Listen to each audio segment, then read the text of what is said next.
Alright, this is chapter of transport in humans. Today we have to see the main arteries and veins of the human circulatory system. Let's see the main arteries and veins one by one. Here you can see that the pulmonary artery is taking the deoxygenated blood from the heart to the lungs, and after oxygenation, this oxygenated blood is coming via pulmonary vein back to the heart. Other than these two, the pulmonary artery and pulmonary vein, there are a number of other arteries and veins supplying blood to the organs and from the organs. You can see here that the liver is having a hepatic artery and a hepatic vein. On the other hand, for kidney, there is a renal artery and renal vein. For small intestine, we have hepatic portal vein, which is carrying the blood back to the heart. Here in mammals, blood flows through the heart twice in one complete circuit. That's why we say that humans have double circuit circulation. Aorta distributes oxygenated blood to different parts of the body. For example, it supplies blood through hepatic artery to liver, renal artery to kidneys, pulmonary vein to lungs, coronary arteries to heart. Coronary artery supplies blood to the heart lying outside of the heart and supply oxygenated blood to the muscles in the walls of the heart. Other than those hepatic veins, hepatic artery, renal artery and renal vein, we have number of more arteries and veins. This is the carotid artery which supply blood to head and neck. And then we have jugular vein which is bringing the deoxygenated blood. On the other hand, we have subclavian artery which is supplying blood to the arms or forearms or forelimbs. The superior vena cava is bringing the deoxygenated blood from the upper parts, while the inferior vena cava is bringing the deoxygenated blood from the lower parts. You can also see the dorsal aorta here, which is a dorsal branch of the aorta. When the aorta branches, it will give off different arteries to different organs, but the main artery would remain the same, that is the dorsal aorta. Let's discuss some heart diseases now, and for that we need to know what coronary arteries are. I told you in our previous lesson also that coronary arteries are arteries which are lying outside of the heart and supply blood to the muscles in the wall of the heart. So cardiac tissues or cardiac cells are continuously working. They need to have nutrition as well.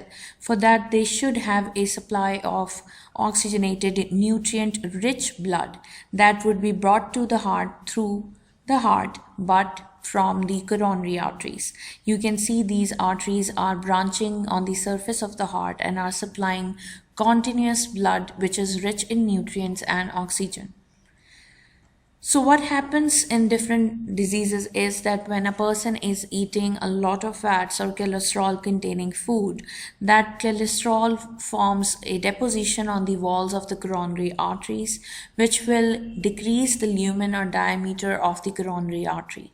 This is called arteriosclerosis, where the cross-sectional area of the coronary artery becomes less, the artery becomes narrow, so the blood pressure would increase as you are decreasing the volume of the artery. When the blood pressure increases, it increases the risk of the damage to the coronary arteries, leading to increase in the risk of blood clotting. Here in this animation, I tried to show you the same, where you can see that the fat deposition or cholesterol deposition is occurring on the walls of the coronary artery, leading to decrease in the lumen or diameter of the coronary artery, decreasing the blood flow and increasing the risk of the clot. This is the condition when fatty substances such as cholesterol and polysaturated fats deposit on the inner surface of the coronary arteries. This results in the blockage of the coronary arteries, reducing the blood supply and nutrients to the heart muscles. Heart muscles eventually die and leading to failure for heart to pump blood around the body. This leads to heart attack. Keep in mind, before the heart attack, there is a minor condition where a person experiences chest pain. This disease is known as angina pectoris. Angina pectoris literally means chest pain.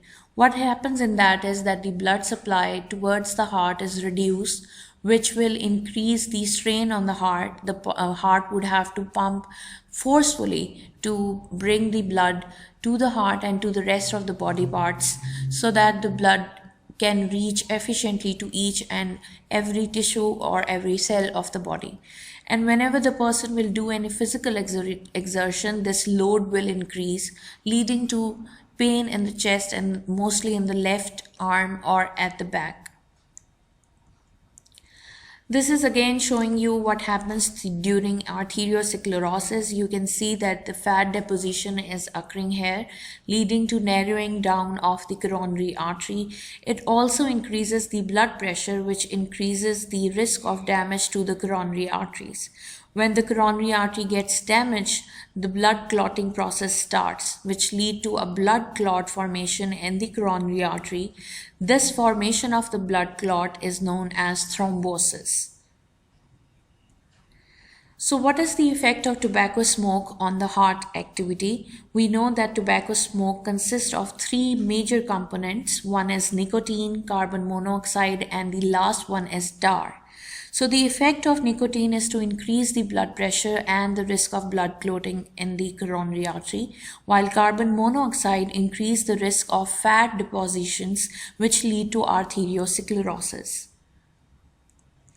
Here again I have shown you the treatment for this disease, where the stent is inserted into the coronary artery so that the narrowed coronary artery can be dilated and can be brought back to its normal functioning, where blood can easily pass through it and can supply blood to the heart.